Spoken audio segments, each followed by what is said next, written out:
بسم اللہ الرحمن الرحیم۔ السلام علیکم ناظرین، welcome back to my YouTube channel. امید کرتی ہوں آپ سب خیریت سے ہوں گے۔ الحمدللہ میں بھی خیریت سے ہوں۔ آج میں آپ کو اس ویڈیو میں مکہ میں اہل اسلام پر ظلم و ستم اور اس کی تکلیفوں کے بارے میں بتاؤں گی جو کہ اسلام قبول کرنے کے بعد ان کو درپیش آئیں۔ جو زیادہ تر مظلوم طبقہ تھا ان پر ہی ان کا بس چلتا تھا، ان کو بہت زیادہ ظلم و ستم کرتے تھے۔ بیت اللہ شریف کی وجہ سے مکہ مکرمہ کو مرکزی حیثیت حاصل تھی۔ پورے خطہ عرب سے لوگ یہاں آیا کرتے تھے۔ جب مسافر مکہ میں داخل ہوتے تو انہیں شہر کے مختلف بازاروں میں صحابہ کرام کی کراہنے کی آوازیں سنائی دیتی، آہیں اور سسکیاں ان کے کانوں سے ٹکراتی اور کبھی کبھار کسی مظلوم کی زبان سے نکلنے والی آہت آہت کی آوازیں بھی ان تک پہنچتی تھیں۔ یہ آوازیں کسی بیماری یا غم کی وجہ سے نہیں تھیں، بلکہ یہ کفار مکہ کے ظلم و ستم اور تشدد کے باعث ان کمزور مسلمانوں کی بے اختیار نکلنے والی آہیں اور سسکیاں تھیں جو مسافروں تک پہنچتی تھیں۔ قریش کے ظلم و ستم کا نشانہ سب سے پہلے اور سب سے زیادہ کمزور طبقات، خصوصاً وہ غلام بنتے جو اس دعوت حق کو قبول کرتے۔ قریش کے بڑے بڑے سردار ان مسلمان غلاموں کو زمین پر لٹا دیتے اور ان کو باندھ کر کوڑے مارتے، گرم ریت پر لٹاتے، ان کے سینے پر گرم پتھر رکھ دے ان کو گھسیٹتے، انہیں ظلم و ستم کی چکی میں پیستے اور دین اسلام چھوڑنے پر زور دیتے رہتے۔ وہ کراہتے اور چیختے تو یہ ان سے لطف اٹھاتے اور مزے لیتے اور پھر ہنستے۔ سیدنا بلال کی آزادی کس طرح ممکن ہوئی؟ امیہ بن خلف مکہ کے معروف تاجر اور بڑا سردار تھا۔ یہ سیدنا بلال رضی اللہ تعالیٰ عنہ کا آقا تھا۔ اسلام لانے کے جرم میں یہ سیدنا بلال رضی اللہ تعالیٰ عنہ کو جانوروں کی طرح مارا کرتا تھا۔ گرم ریت پر لٹا کر ان کے سینے پر بھاری پتھر رکھ دیتا، مگر وہ اس بات ماننے کے بجائے اس کی آہت آہت پکارتے رہتے۔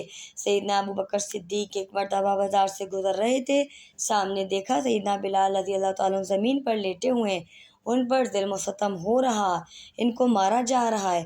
وہ اس ظلم اور زیادتی کو برداشت نہ کر سکے۔ سیدنا بلال رضی اللہ تعالیٰ عنہ کو کلمہ کفر کہنے پر مجبور کیا جاتا تو وہ فرماتے، میری زبان پر کفر کے الفاظ کبھی نہیں آ سکتے۔ سیدنا ابوبکر صدیق رضی اللہ تعالیٰ عنہ نے امیہ بن خلف سے کہا، امیہ، اس مسکین کے بارے میں اپنے رب سے ڈرو، اس پر کیوں اتنا ظلم کرتے ہو؟ آخر کب تک یہ تمہارا ظلم و ستم جاری رہے گا؟ امیہ کے منہ سے نکل گیا، اگر تمہیں بلال سے اتنی محبت ہے تو اسے خرید لے۔ جیسے ہی امیہ نے اشارہ دیا، سیدنا ابوبکر صدیق رضی اللہ تعالیٰ عنہ نے سیدنا بلال رضی اللہ تعالیٰ عنہ کو خریدنے کے لیے تیار ہو نے اشارہ دیا، سیدنا ابوبکر صدیق رضی اللہ تعالیٰ عنہ نے سیدنا بلال رضی اللہ تعالیٰ عنہ کو خریدنے کے لیے تیار ہو گئے۔ پوچھا، بتاؤ کتنی قیمت لیتے ہو؟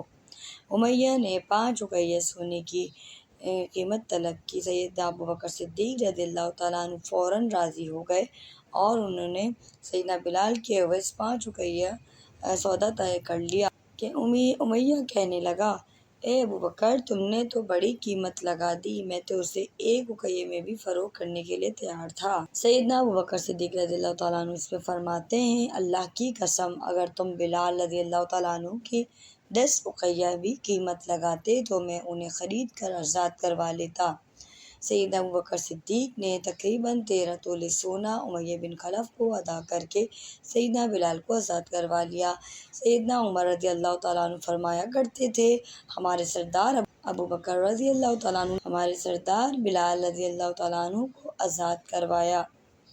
آل یاسر پر بھی مصائب آئے۔ اسی طریقے سے مکہ میں سیدہ سمیہ اور ان کے خاوند یاسر رضی اللہ تعالیٰ عنہ بھی کمزور اور مسکین مسلمانوں میں سے شامل تھے۔ مکہ مکرمہ میں ان کا کوئی رشتہ دار یا قبیلہ نہ تھا۔ اس خاندان پر اسلام لانے کے جرم میں اتنا ظلم کیا گیا کہ ظالموں نے سیدہ سمیہ رضی اللہ تعالیٰ عنہ کو شہید ہی کر دیا۔ یہ سب اسلام کی سب سے پہلی شہید خاتون ہیں۔ ان کو شہید کرنے والا بدبخت ابو جہل تھا۔ ایک مرتبہ کے مکہ کے بازاروں میں سیدہ سمیہ، ان کے شوہر یاسر اور ان کے بیٹے عمار پر ظلم و ستم کی تشدد کیے جا رہے تھے۔ ان کو مارا پیٹا جا رہا تھا کہ اللہ کے رسول صلی اللہ علیہ وسلم کا وہاں سے گزر ہوا۔ آپ صلی اللہ علیہ وسلم نے اپنے ساتھیوں پر ظلم ہوتے اور انہیں مارے کھاتے ہوئے دیکھا تو ارشاد فرمایا، یاسر کے گھر والوں، صبر کرنا، تمہارا ٹھکانہ جنت ہے۔ مگر ناظرین کرام سوال یہ پیدا ہوتا ہے کہ کیا اہل مکہ کے ان مظالم اور پرتشدد کارروائیوں سے یہ لوگ اسلام سے پھر گئے تھے کیا؟ نہیں، ہرگز نہیں۔ جو ایک مرتبہ اسلام قبول کر لیتا اس پر جتنا زیادہ ظلم ہوتا اس کا ایمان اتنا ہی زیادہ مضبوط اور پختہ ہوتا چلا جاتا اور اللہ پر ایمان بڑھتا چلا جاتا۔ ایک بھی ایسی مثال نہیں ملتی کہ کوئی مسلمان اس مظالم کی وجہ سے اسلام چھوڑ کر پھر کفر و شرک کی طرف لوٹ گیا ہو۔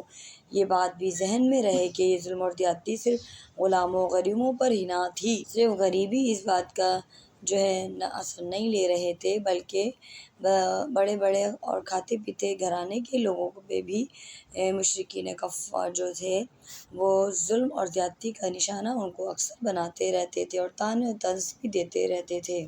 ایک مرتبہ سیدنا ابوبکر صدیق رضی اللہ تعالیٰ عنہ اور سیدنا طلحہ بن عبید اللہ رضی اللہ تعالیٰ عنہ کو قریش نے ایک رسی سے باندھ دیا۔